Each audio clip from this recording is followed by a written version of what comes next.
dito sa Ace Pro 2. Solid tong camera na to.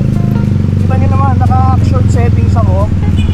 Yung wide ko action, naka-action shot settings.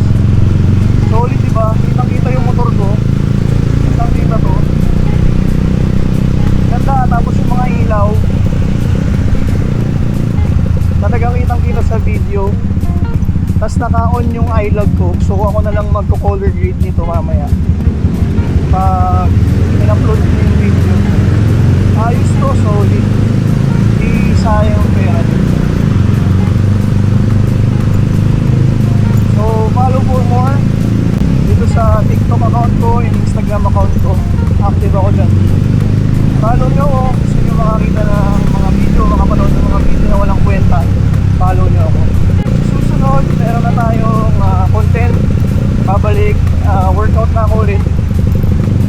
Mag-day 1 tayo ulit sa fitness journey ko. Ayos. So, thank you guys for watching. Sana marinig yung audio nito. Talagang mas malapit yung bibig ko sa camera. Kaya ayos naman to siguro. Kahit siguro di na ako bumili ng mic ear. Ngayon kasi silang mic ear. Yun talaga maganda yun pang content talaga. Mic ear.